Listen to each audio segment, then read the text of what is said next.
Did the Dutch East India Company engage in acts of piracy? Have you ever wondered about the role of the Dutch East India Company in maritime history?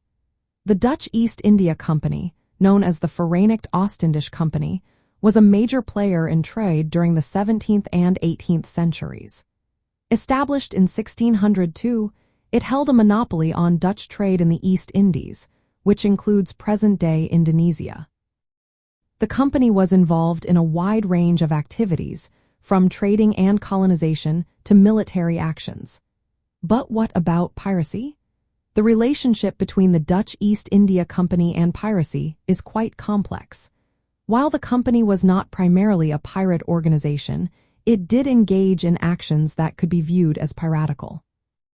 For example, the company often intercepted and captured ships from rival nations.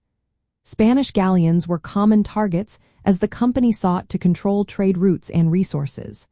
This practice was typical during the colonial expansion era, where various European powers aimed to disrupt their competitors' trade. Interestingly, the Dutch East India Company sometimes collaborated with pirates. In the early 17th century, the company attempted to form alliances with pirates in the Chinese seas. This strategy was aimed at countering rivals and protecting their trade interests.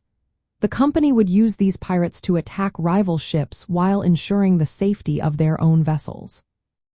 From the perspective of the Benelux region, the actions of the Dutch East India Company were part of a broader strategy to secure economic dominance.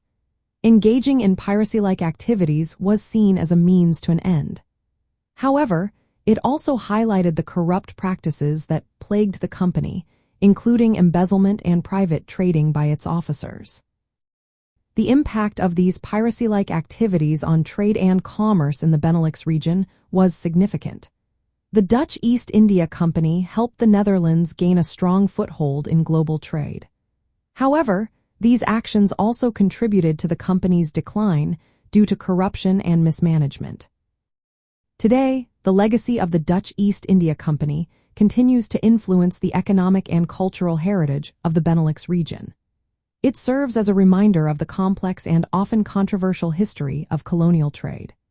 So, while the Dutch East India Company was not a pirate organization in the traditional sense, its actions certainly had elements of piracy that shaped its legacy in the world of trade and commerce.